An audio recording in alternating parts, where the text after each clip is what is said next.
तो जब भी बात होती है इंग्लिश सेक्शन की, काफ़ी लोग पैनिक कर जाते हैं क्योंकि बहुत लोगों का इसका फोबिया है। बहुत सारे लोगों का ये वीक सेक्शन होता है।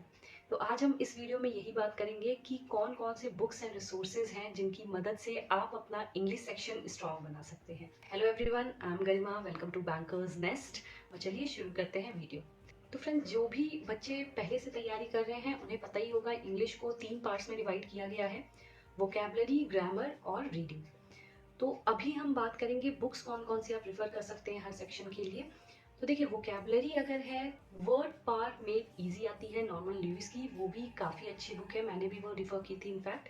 उसमें आपको रूट वर्ड समझाए हुए हैं, but it's a time taking book. तो अगर आपके पास काफ़ी टाइम है स्पैन, तभी मैं कहूँगी उसे आप प्रेफर कीजिए और डे टू डे बेसिस पे उसे आप पढ़ते रहिए। इसके अलावा फ्रेंड्स, आजकल बहुत सारे ऐप्स हैं जो आप डाउनलोड कर सकते हैं और उस पर आप सीख सकते हैं वोकैबुलरी। वो आपको मीनिंग एज वेल एज उनका सेंटेंस में कैसे यूज़ होगा वो भी बताते हैं, तो आप उसकी भी मदद ले सकते हैं। बट मेरे हिसाब से जो बेस्ट मुझे लगता था और मैं फॉलो करती थी वो था न्यूज़पेपर रीडिंग। तो न्यूज़पेपर रीडिंग करते टाइम आपको, अगर आप इनिशियल स्टेज में हैं, तो 8 से 10 वर्ड रोज मार्क करने हैं, उसके मीनिंग्स लिखने हैं और उनको सेंटेंस में कैसे यूज़ करना है वो भी साथ साथ लिखना है किसी एक नोटबुक पे।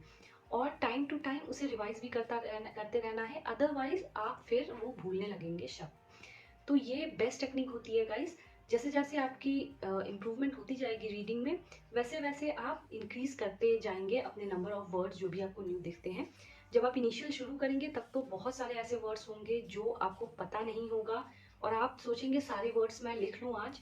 बट प्लीज़ ऐसा मत कीजिए। इनिशियली फेज में आप 8 से 10 वर्ड्स ही लिखिए ताकि आप उसको रिमेंबर भी कर सकें और फिर धीरे धीरे उसकी इंक्रीज करते जाइए क्वांटिटी। तो this was all about the vocabulary section. अब बात करते हैं ग्रामर सेक्शन। तो देखिए, जब भी बात होती है ग्रामर सेक्शन की, सबसे पहला जो नाम आता है वो है रनन मार्टिन। बट ये हाई स्कूल लेवल की बुक है गाइस, तो ये बैंकिंग पे फोकस नहीं है, बहुत बेसिक लेवल की ही बुक है। तो अगर आपके पास है ऑलरेडी तो आप बिल्कुल इसको रिफर कर सकते हैं। अदरवाइज आप रिफर कर सकते हैं, एसपी बख्शी की आती है ऑब्जेक्टिव इंग्लिश। वो बुक काफ़ी अच्छी है, उसमें काफ़ी डिटेल में समझाया गया है जितने भी ये रूल्स हैं ग्रामर के, ऑल्सो बैंकिंग को ध्यान में रखते हुए ही पॉइंट समझाए गए हैं। तो वो आप प्रिफर कर सकते हैं उसके लिए। इसके अलावा देखिए, प्लिन टू पैरामाउंट एक बहुत फेमस बुक है, नीतू सिंह उसकी राइटर हैं। तो वो भी काफ़ी अच्छी बुक है और वो स्पेशलाइज्ड है बैंकिंग, एसएससी इन टाइप के एग्जाम्स के लिए। काफ़ी अच्छी बुक है, आप उसे रिफर कर सकते हैं। बहुत डिटेल में समझाए गए ग्रामर्स, इसके अलावा इडियम्स, फ्रेजेस, एंटोनिम्स, सिनोनिम्स, सारे कुछ उसमें आपको मिल जाएगा। इसके पीडीएफ रिसोर्सेज भी हैं। मैं कोशिश करूंगी लिंक आपको मैं डिस्क्रिप्शन बॉक्स में दे दूं ताकि आप वहां से डाउनलोड कर पाएँ फ्री पीडीएफ्स। तो आप अगर प्रिपरेशन कर रहे हैं, आपको सारे बुक्स की ज़रूरत नहीं है, बल्कि एसपी बख्शी या फिर नीतू सिंह, दोनों में से कोई एक बुक आप प्रेफर कर सकते हैं अपने इनिशियल डेज के लिए। अब हम बात करेंगे रीडिंग अपनी कैसे आप बढ़ाई जाए। तो देखिए, अगर आपको इंग्लिश सेक्शन में अच्छे मार्क्स लाने हैं तो वन एंड ओनली फॉर्मूला है कि आप अपनी रीडिंग पे फोकस करें। अब जिनको आदत है बुक्स पढ़ने की उन्हें बहुत यहाँ पे प्लस पॉइंट होगा, लेकिन जिनको बिल्कुल भी आदत नहीं है तो वो आज से शुरू करें पढ़ना। कोशिश करें शुरुआत में आप जैसे न्यूज़पेपर का फर्स्ट जो पेज होता है वही पढ़ लें, अदरवाइज कोई ऐसा आर्टिकल पढ़ लें जिसमें आपको इंटरेस्ट हो, या फिर कोई बुक भी आप प्रेफर कर सकते हैं। मेन पॉइंट इज आपको हैबिट एक होनी चाहिए रीडिंग की। और जब आप मान लीजिए 20-25 दिन हो जाए ऐसा करते करते, एक आप में एक हैबिट डेवलप हो जाएगी, फिर आप मूव कर सकते हैं जो एडिटोरियल सेक्शंस होते हैं न्यूज़पेपर के उसमें। एडिटोरियल्स पढ़ने में ये फ़ायदा है फ्रेंड्स, क्योंकि उसमें वर्ड्स आपको बहुत सारे डिफ़िकल्ट मिलते हैं, वोकैब्स अच्छी होती हैं उससे। इसके अलावा आपको जो इश्यूज़ हो रहे हैं डे टू डे, जो भी दुनिया में या फिर इंडिया में इश्यूज़ हो रहे हैं, जैसे social issues, economic issues, different different types के आपको एडिटोरियल्स मिलेंगे, तो आपका नॉलेज वहाँ से बहुत गेन होगा। इसके अलावा आपको इडियम्स, फ्रेजेस भी वहाँ पे देखने को मिलेंगे। फिर आपकी रीडिंग हैबिट काफ़ी अच्छी होगी जो आगे आपके रीडिंग कॉम्प्रिहेंशन में भी हेल्प करेगी। एज वेल एज अगर आप न्यूज़पेपर रोज फॉलो करते हैं, आपकी जीए सेक्शन एंड जीडी पीआई में भी काफ़ी हेल्प मिलेगी आपको। तो देखिए, जब भी इंग्लिश का पेपर होता है, सबसे जो मेन जो आपका टॉपिक होता है वो है रीडिंग कॉम्प्रिहेंशन। सबसे ज़्यादा जो क्वेश्चंस होते हैं वो इसी टॉपिक से आते हैं और ये तभी आपकी अच्छी होगी जब आपकी रीडिंग हैबिट अच्छी होगी। इसलिए कहा जाता है आप न्यूज़पेपर रोज पढ़ें। आपको हो सकता है शुरुआत में कोई डिफरेंस ना दिखे, बट इवेंचुअली एंड ग्रेजुअली आपको इम्प्रूवमेंट अपने आप में दिखने लगेगा। तो बहुत ज़रूरी है न्यूज़पेपर पढ़ें इसके लिए। और मैं पर्सनली ये फॉलो करती थी कि रोज़ मैं 2 से 3 आरसीज़ करती ही थी सॉल्व। तो इनिशियली आपको टाइम लगेगा उसमें, बट ग्रेजुअली आपको धीरे धीरे कम होता जाएगा टाइम उसमें लगना। तो instead of sitting one day and solving all the RCs, ये ज़्यादा बेटर है कि आप रोज़ जैसे आपको पजल्स करने हैं, डीआई करना है क्वांट में, वैसे ही आपको आरसीज भी करनी है इंग्लिश सेक्शन में। तो धीरे धीरे आपको इम्प्रूवमेंट खुद दिखने लगेगा उसमें। देखिए, अगर आपके पास सोर्स कुछ नहीं है आरसी प्रैक्टिस करने का, तो आप सिंपल गूगल पे जाके आप टाइप कर सकते हैं हाई लेवल आरसीज या इजी लेवल आरसीज। आपको बहुत सारे आरसीज मिल जाएंगे प्रैक्टिस करने के लिए। और कोशिश कीजिए हर टॉपिक पे कीजिए, जैसे अलग अलग टॉपिक, जैसे जो नॉन फिनेंस बैकग्राउंड के होते हैं उनको इकोनॉमिक टॉपिक्स पे काफ़ी डिफिकल्टी होती है समझने के लिए। तो आप कोशिश कीजिए, अगर आप नॉन फाइनेंस बैकग्राउंड से, तो उन टॉपिक्स को भी कवर करें ताकि अगर एग्जाम्स में आ पाए तो आप अटेम्प्ट कर पाए उन्हें। इसके अलावा देखिए, अगर आप आरसीज हाई लेवल की प्रैक्टिस करनी चाहते हैं तो कैट लेवल की एक बुक आती है जो कि कैट एग्जाम्स में रिफर की जाती है, निशित के सिन्हा की आती है वो बुक आरसीज की। उसमें काफ़ी अच्छे लेवल के आरसीज हैं, डिफरेंट टॉपिक्स पे आरसीज हैं, प्लस किस टाइप के आरसीज को कैसे पढ़ना है, कैसे सॉल्व करना है, सारा उसमें टेक्निक समझाया हुआ है। बट ऑफ कोर्स वो एमबीए एग्जाम्स में ही रेफर होती हैं। लेकिन आप अगर अफोर्ड कर सकते हैं तो बिल्कुल उस बुक को भी आप खरीद के अपने नॉलेज इन्हांस कर सकते हैं। अदरवाइज ऑनलाइन रिसोर्सेज बहुत सारे अवेलेबल होते हैं गाइस। तो जैसे मैंने कहा, इंग्लिश की आपको रोज प्रैक्टिस करनी है, आपको रोज आरसीज करनी है, आपको रोज न्यूज़पेपर पढ़ना है। इसके अलावा आपको डेली क्विजेज भी करने हैं। तो डेली क्विजेज आपको bankersadda.com पे मिल जाएंगे। ऑल्सो ग्रेड अप रोज डेली क्विज देते हैं, तो उस पर आपको मिल जाएंगे काफ़ी क्विजेज। बहुत सारे क्विज होते हैं गाइस, शायद आपके पास इतना टाइम भी ना हो जितने क्विज होते हैं।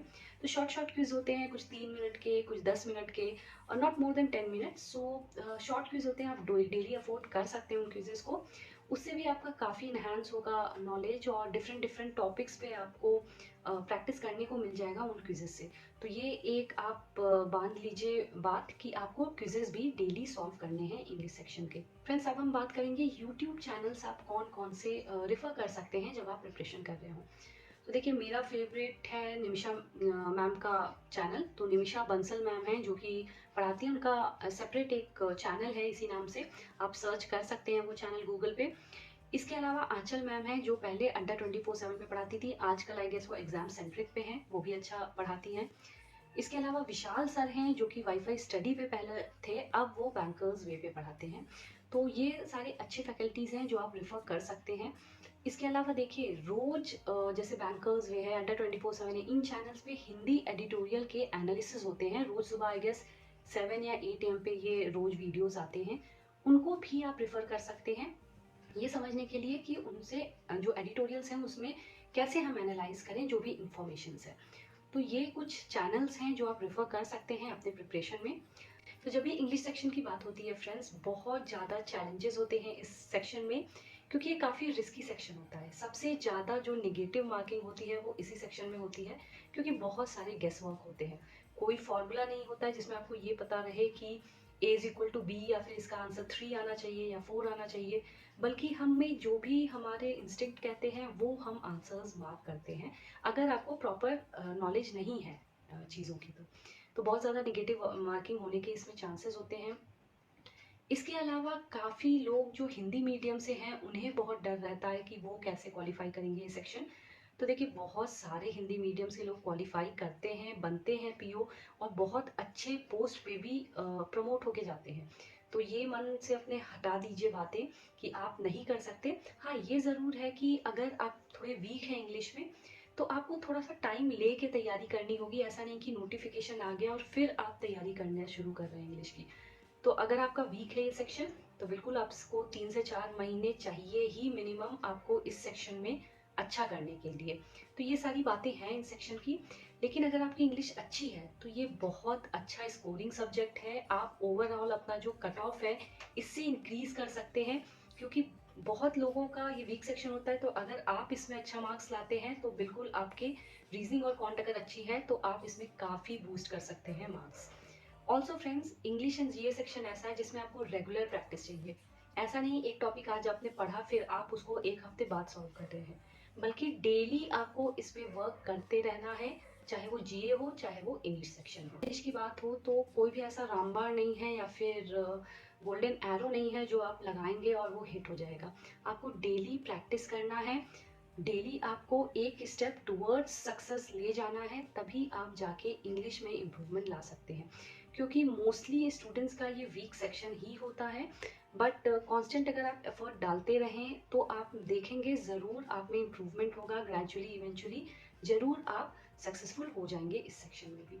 सो फ्रेंड्स, आज की वीडियो में बस इतना ही। जिन्होंने भी सब्सक्राइब नहीं किया है और अगर मेरा कंटेंट अच्छा लगे प्लीज़ सब्सक्राइब कीजिए।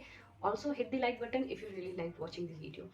सो फिर मिलेंगे जल्दी नए वीडियो के साथ, नए कंटेंट के साथ। Till then all the best.